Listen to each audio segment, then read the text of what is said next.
If you enjoy what you hear here today, please consider supporting me on my Patreon page. Every dollar helps, and you get to see content that you won't see here. Chapter 27. Awaiting Awakening. The walk to the infirmary was long and unbearably quiet, yet Rainbow didn't dare utter a single sound.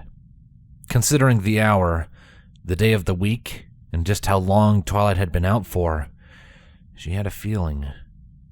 Ah yes, a feeling proven right as soon as she stepped into the room itself. It was a long room with a high ceiling, complete with easily opened windows in the event a Pegasus doctor was needed. After all, why bother with hallways and limiting corridors when one can just fly directly to the room they are needed at? Starting from the far end and reaching almost all the way to the entrance were two long rows of medical beds, most of which were empty. Towards the back of the room, on the left-hand side, was Twilight's bed. At the moment, it was shielded from view by a simple divider, but Rainbow could see the silhouettes cast out from within. As quietly as possible, she closed the door behind her before slowly and calmly making her approach. She rounded the corner and came to a stop on the other side of the divider, noting quickly the two faces that were present: Shining Armor and Twilight Velvet. Rainbow sighed softly, announcing her presence to the other two who, for a brief moment, each gave her welcoming smiles before losing them again. Rainbow's own eyes turned to the lavender filly upon the bed, and despite how many times she'd seen it already, she cringed at the sight. An IV was hooked into Twilight's foreleg, just above the hoof, and a large array of other medical apparatuses were also plugged into various parts of her body, keeping all of her cycles going effectively in her unwaking state.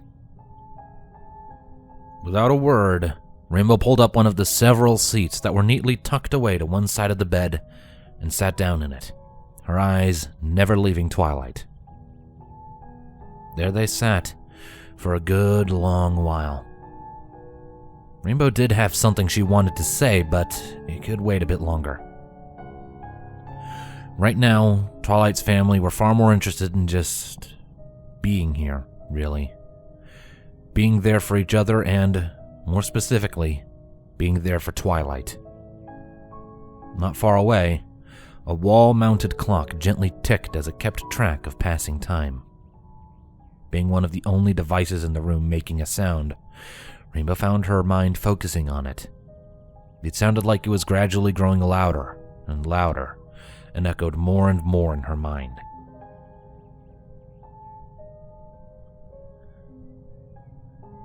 So, she began in a very quiet voice, her words catching due to the tightness in her throat. She glanced up to Velvet and Shining, who were now looking at her expectantly. How is she? Anything changed since last time? Velvet gently shook her head while Shining Armor merely looked down. No, Velvet said in disappointment. Nothing yet. She's still out. And she hasn't shown any signs of waking up yet. Shining sighed heavily, reaching a hoof out to his mother's shoulder comfortingly. She'll pull through. She's made of tougher stuff than you'd think. I know that. Velvet shot back with a frown before taking a breath. I have been raising her, you know. And you, for that matter. Shining removed his hoof from his mother and nodded slightly. Yeah, I know. I just mean, you know. He gestured loosely to Rainbow Dash, who barely even responded to being the center of the discussion now. Velvet didn't have the same reaction as Dash did, though, and she leaned over and pulled Rainbow into a side hug. While not really expecting the hug, Rainbow didn't complain. In fact, she returned the gesture. After a moment, Velvet pulled back to speak. You know, before you came along, Twilight was reserved, to say the least. Rainbow nodded, a small smile of nostalgia appearing. Yeah, I remember. Though I'm pretty sure she only actually gave being my friend a try because Celestia asked her to. Shining nodded in agreement, sharing Rainbow's look of fond remembrance. Yeah, I can vouch for that. She actually let me in on that one day when she was studying for an upcoming test. Velvet rolled her eyes a bit at this bit of info she had not been privy to before hugging Rainbow again. Well, whatever her initial reason was, you've been an incredible influence on her. She's more sure of herself, more willing to go out and just be social with the other fools. Velvet ran a hoof under one eye to wipe away a stray tear that had formed, before smiling at her comatose daughter. She came a very long way, very quickly. And she'll get that momentum going again just as soon as she wakes back up, Rainbow replied with a somewhat more cocky smile forming as she looked on to her friend. I'll make sure of it. Shining Armor chuckled softly, before smirking at Rainbow. Yeah, I bet you will. You're anything but slow and subtle. Rainbow nodded, and then the mood gradually began to drop again. Luckily, it didn't get to drop too far before a gentle knocking sounded on the divider, and the unicorn doctor who had been tending to Twilight rounded the corner. Dr. Dunlin, his name tag read. Rainbow had been told that Dunlin was a type of bird, and he was named after them because of his colors. A grayish coat with a mane and tail of light and dark brown.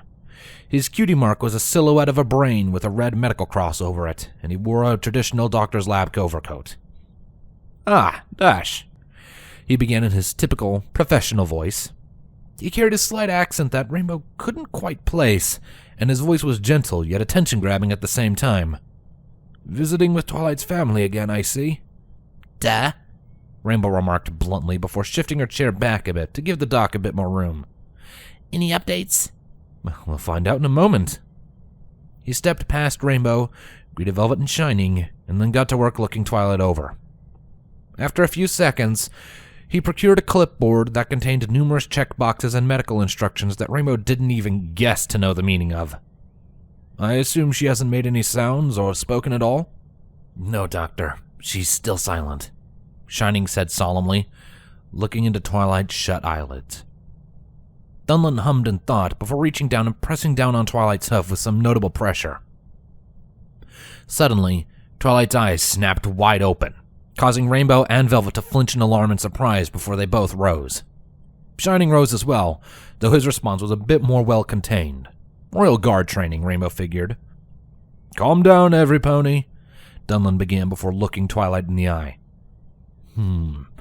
This is definitely progress. Twilight, if you can hear me, blink once. Twilight did not respond at all. When the doctor removed his hoof from where it had been applying pressure, Twilight's eyes slowly slid closed. Rainbow huffed in frustration. Some improvement. She can look at us with eyes that are wide and scared-looking if we pinch her hoof. The fact that she responded to external stimuli at all is a major improvement from where she was yesterday, Rainbow Dash, Dunlin retorted before sighing slightly. It was a bodily reflex, though. Her mind and muscles are gradually coming back into focus, but it will probably take some time yet before she's able to communicate with us. We'll keep being here for her, Velvet said determinedly, standing up and trotting up to Twilight's side. She leaned over her daughter, careful not to disturb any of the equipment, and rested a hoof on Twilight's head to gently pet her mane. You hear that, sweetie? We'll visit you as much as possible until you wake up. You'll be fine, dear. I promise. The doctor jotted something else down on his clipboard before looking between them all. At present, there wasn't much else he could do with a crowd around a patient, so he decided that, barring any substantial and sudden changes, he would excuse himself to a safe distance to give the family some privacy. As the doctor gradually shuffled away, Rainbow frowned and spoke up. He didn't notice something. Velvet and Shining looked up, perplexed by Rainbow's sudden statement. Shining frowned considerably. Begging your pardon, Dash, but you aren't the doctor. How do you know if he missed something? Rainbow glared at Shining harshly. Look, I spend a lot of time in the sky. Do you know what happens when a Pegasus is in the air enough? When no answer came, she kept going. I can see and hear much better than either of you, and probably even the doctor. Plus, he keeps treating this like a typical coma. Yeah, it's similar, but the cause is radically different from just about anything I can think of. Well, that doesn't tell us what you think it is he missed, Shining pointed out, though his frown lost some of its intensity. What was it? Rainbow took a deep breath. Okay, make fun of me for doing this later, but I did some light reading on the subject matter in my free time. Usually, a pony in a coma as deep as this one seems to be unable to move their eyes. They'll be looking straight ahead or in whatever direction they were looking in when they passed out, and their eyes won't be moving unless something is going on in their head. Rainbow pointed a hoof directly at Twilight for emphasis. Now, you know how when somebody is dreaming, their eyes will look all over the place? Like they're trying to look at what they're seeing in their dream. Reflexes or something like that. Point is. Rainbow lowered her hoof and rested it on her seat. Twilight's eyes should be as still as rocks, but if you had been looking, they were darting around. A lot. Velvet raised the hoof to her chest, and Shining Armor grimaced before all three ponies present locked their eyes on Twilight. You don't think she's having nightmares, do you? Velvet asked timidly, her voice starting to shake. I don't know, frankly, Rainbow admitted, slumping slightly. I wish I did, though.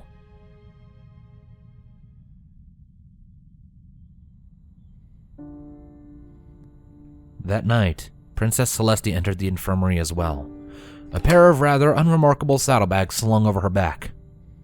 No pony else was present by the looks of it, so she made her way to where Twilight was resting, a solemn look gradually taking over her features.